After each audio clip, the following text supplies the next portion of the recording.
Olá, gente!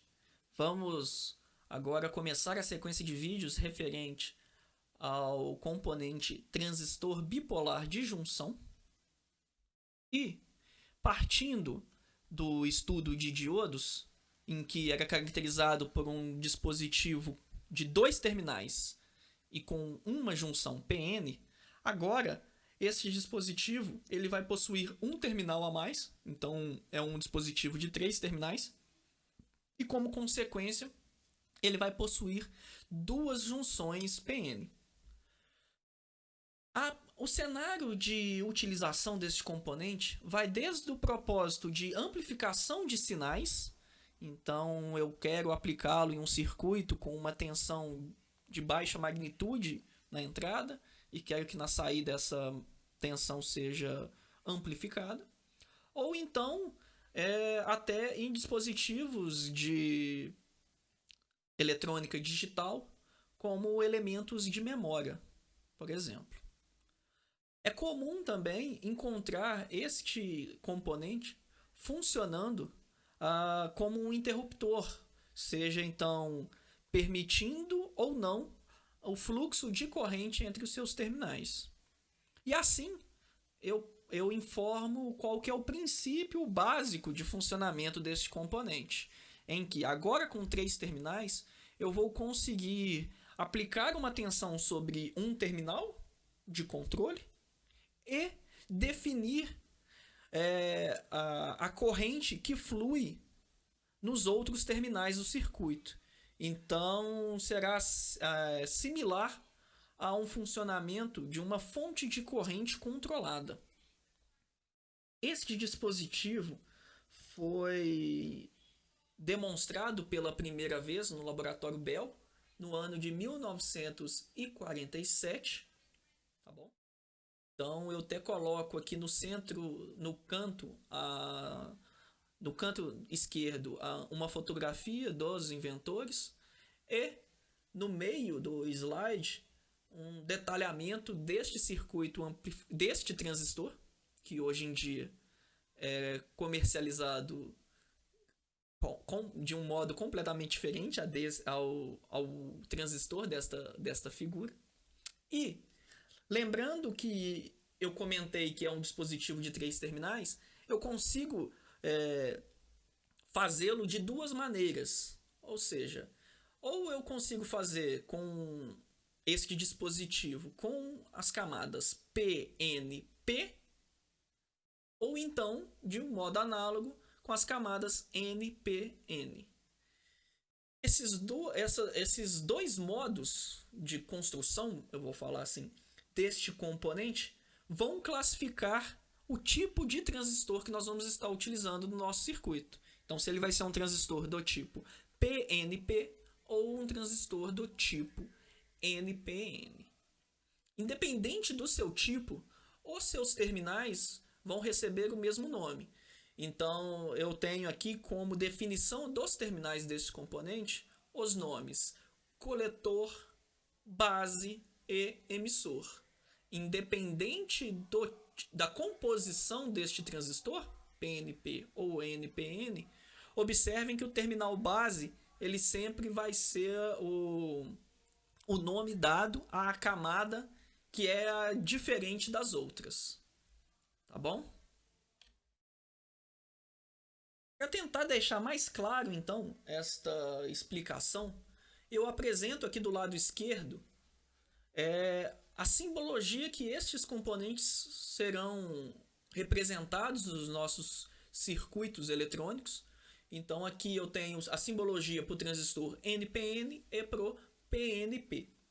Observem como o sentido da seta define o tipo do transistor que nós vamos analisar. Então, se eu tenho um transistor NPN, essa seta ela tem uma direção, eu vou utilizar para ficar mais simples a minha explicação, saindo da barra conectada à base.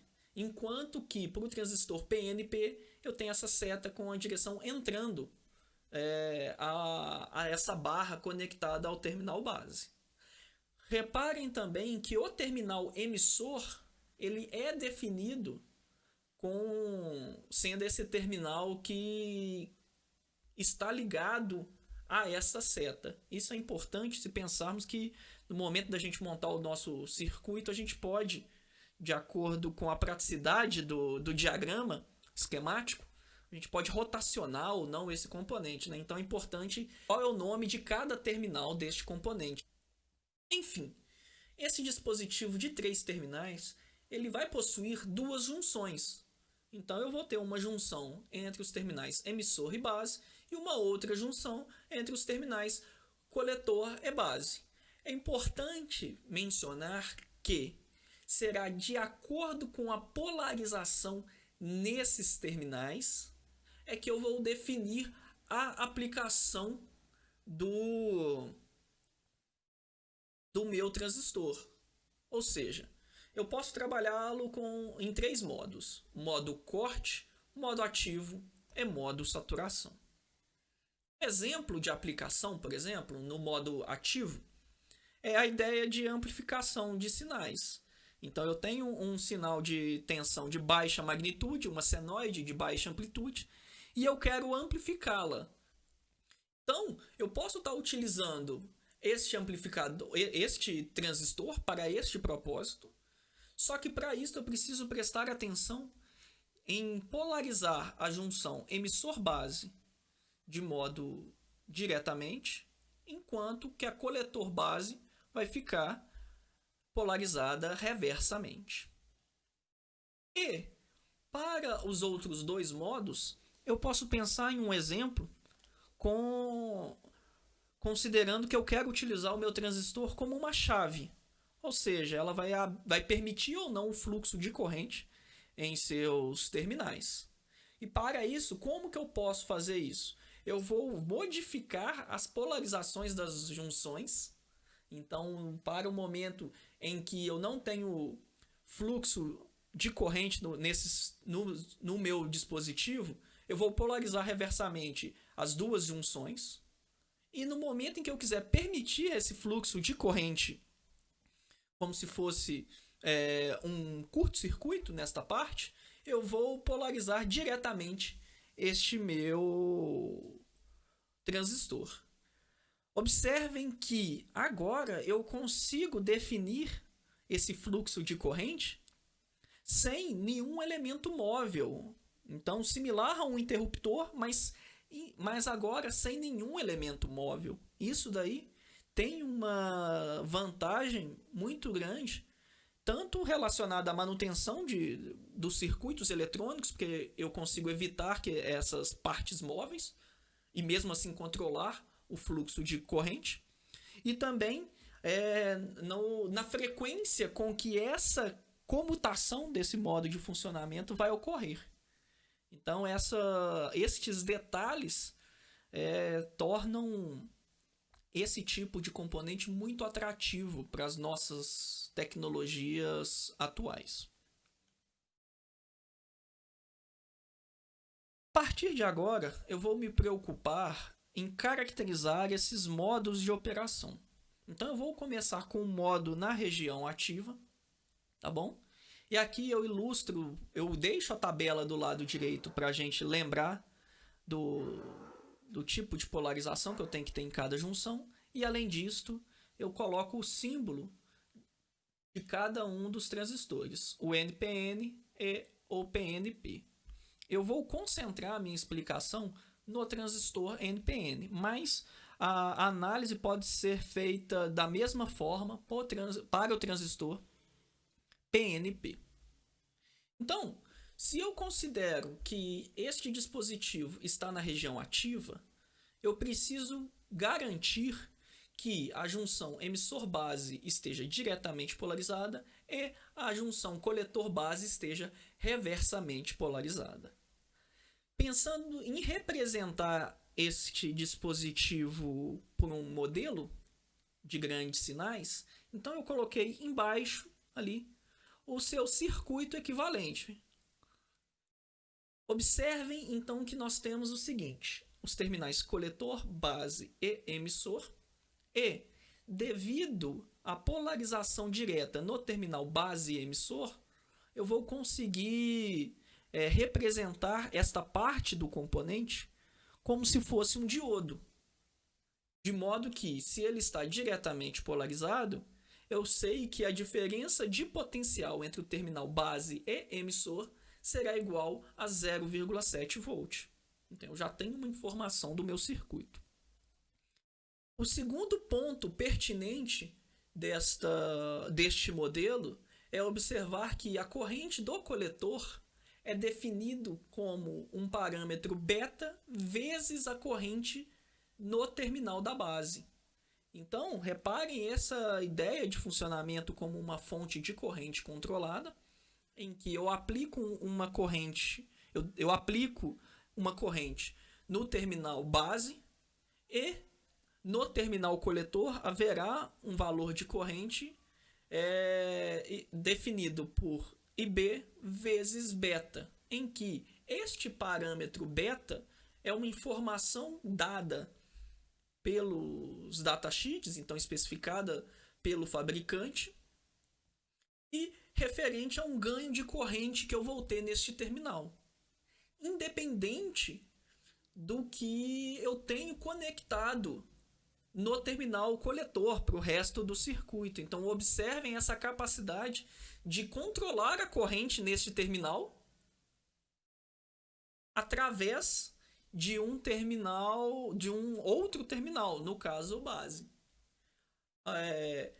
Eu informo também que esse parâmetro beta é comum você encontrar ele na ordem de centenas.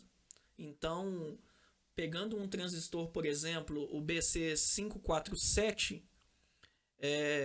independente da classe desse transistor, você consegue encontrar valores desse parâmetro beta da ordem de 100 até 800. Então, reparem como a informação da corrente IB ela vai ter uma magnitude muito menor do que a corrente IC. E aí eu consigo controlar então esse fluxo de corrente, mas ainda com uma pequena parcela. Isso é um ponto interessante que eu vou tentar explorar isso daqui mais à frente. Finalmente, de acordo com o sentido da corrente de base e da corrente de coletor, eu consigo assumir que a corrente do emissor ela será igual à soma dessas duas correntes. Então aqui eu consigo caracterizar um pouco o funcionamento do meu transistor NPN para grandes sinais no modo aqui ativo. Se eu tentar visualizar isto em um gráfico, eu vou utilizar aqui então a seguinte figura aqui para me auxiliar nessa explicação. No eixo X, eu tenho uma informação de tensão e é uma tensão referente à tensão coletor-emissor. E no eixo Y, eu tenho uma informação da corrente que flui no terminal coletor. Observem que aquela informação que eu te dei, que eu passei de região no modo ativo, vai fazer com que esse dispositivo tenha uma corrente IC fluindo pelos seus terminais, diferente de zero, e consequentemente também ele vai ter uma tensão VCE diferente de zero. No caso, ambas, pelo sentido adotado, maior do que zero. Assim, esse circuito, quando estiver trabalhando na região, este componente, quando estiver trabalhando na região ativa, ele vai se encontrar em algum ponto desta área branca no meio do gráfico. Essa área branca ela possui limites de operação que serão definidos pela corrente do coletor máximo. Então, apenas como valores aqui para explicar no gráfico. Reparem essa corrente máxima tracejada aqui de 25 mili, que será parâmetro do componente. Uma tensão de coletor-emissor máxima também, indicada aqui no termo VCE max. E uma característica aqui de potência máxima dissipada. E aqui é uma relação que eu vou ter da potência máxima que esse dispositivo é capaz de dissipar, fruto da multiplicação desses dois parâmetros, VCE e a corrente de coletor. Então, se eu respeitar estes meus limites, na região ativa, o meu transistor estará operando, estará funcionando em algum ponto específico desta área aqui, deste gráfico. O ponto em que ele operará nesta região é denominada de ponto quiescente. Então, aqui, por exemplo, para tentar deixar claro, nós temos 4 pontos nessa figura. O ponto A, eu tenho tensão e corrente igual a zero. Então, eu não tenho meu dispositivo nesta região ativa. Enquanto o ponto B, C e D, ele está dentro desta área e ele sim é caracterizado nesta região ativa. Mas é claro, cada um possui valor de corrente e tensão VCE distintos. Uma última informação deste gráfico são essas curvas que nós temos aqui em azul, que referem-se a cada um dos valores de corrente IB que nós temos para o nosso dispositivo. Tá ok? A relação entre a corrente, o valor da curva para a corrente IB, em que aqui nós temos uma variação de a cada 10 micro no valor da corrente IB. E o seu correspondente neste gráfico IC podem ser utilizados para caracterizar na região ativa o ganho de corrente beta.